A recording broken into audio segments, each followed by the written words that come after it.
মদিনার অলিতে গলিতে চলছে আনন্দ উৎসব, ঘরে ঘরে বইছে অনাবিল খুশির জোয়ার। বাচ্চাদের জন্য প্রস্তুত করা হচ্ছে নতুন নতুন জামা কাপড়। চারিদিকে এত আনন্দ, এত হই হুল্লোড়ের একটাই কারণ, দুদিন বাদে পালিত হতে যাচ্ছে মুসলিমদের সবচেয়ে বড় ধর্মীয় অনুষ্ঠান ঈদ। মদিনার ঘরে ঘরে যখন ঈদের খুশি, তখন হযরত ওমর রাদিয়াল্লাহু তাআলা আনহুর ঘরে দেখা গেল বিষণ্ণতা। তার ঘরে না ছিল বাড়তি কোনো উৎসব আয়োজন, না ছিল নতুন জামা তৈরির হিড়িক। অথচ ওমর রাদিয়াল্লাহু তাআলা আনহু তখন মুসলিম জাহানের খলিফা, অর্ধ দুনিয়ার শাসক তিনি। তা সত্ত্বেও নিজের কিংবা পরিবারের জন্য একটি নতুন জামা তৈরির আর্থিক সঙ্গতি তার ছিল না।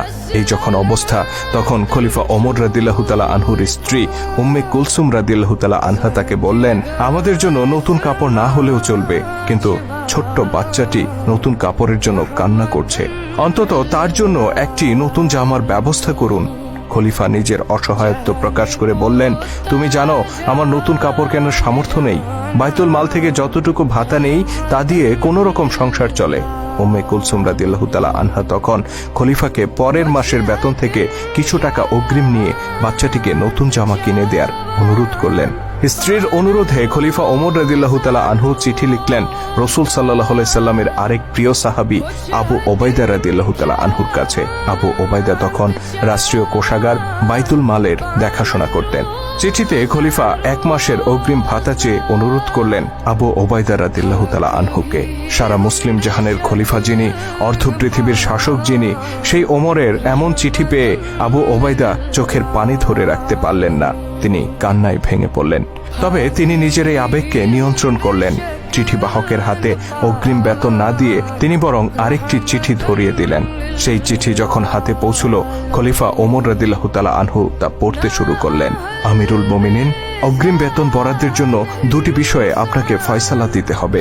প্রথমত, আগামী মাস পর্যন্ত আপনি বেঁচে থাকবেন কিনা। দ্বিতীয়ত, বেঁচে থাকলেও আপনি খলিফার দায়িত্বে বহাল থাকবেন কিনা। হযরত আবু ওবাইদা রাদিয়াল্লাহু তাআলা আনহুর এই চিঠি পাঠ করে হযরত ওমর রাদিয়াল্লাহু তাআলা আনহু অঝরে কাঁদতে শুরু করলেন। তিনি উপলব্ধি করলেন তিনি একা নন, বরং এই উম্মাহকে ন্যায়ের শাসন উপহার দেওয়ার জন্য আবু ওবাইদার মতো বহু বিশ্বস্ত সাহাবী আজও বেঁচে আছেন। ইনি সেই আবু ওবাইদা যার সম্পর্কে স্বয়ং আল্লাহর নবী বলেছিলেন, প্রত্যেক জাতির একজন বিশ্বস্ত অভিভাবক আছেন, আমার উম্মতের বিশ্বস্ত অভিভাবক হচ্ছে আবু ওবাইদা ইবনুল জাররাহ। চিঠি পড়ে খলিফা ওমর রাদিয়াল্লাহু তাআলা আনহু 2 হাত তুলে আবু ওবাইদার জন্য দোয়া করে বললেন, ইয়া আল্লাহ, আবু ওবাইদার উপর রহম করুন, তার হায়াত দীর্ঘায়িত করুন।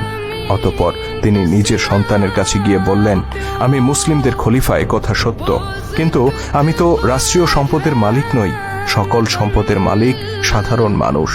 শিশুটি পিতার আর্থিক অসচ্ছলতাকে মেনে নিল আর নতুন জামা পাওয়ার ইচ্ছা পরিহার করল।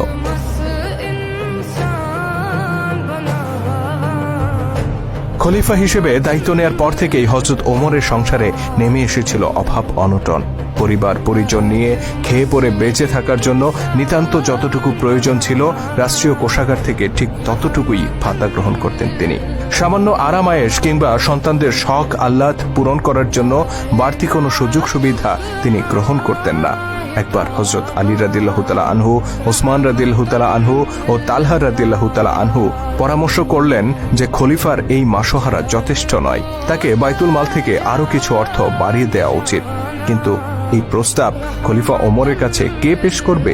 তাদের 3 জনের একজনেরও সাহস হলো না।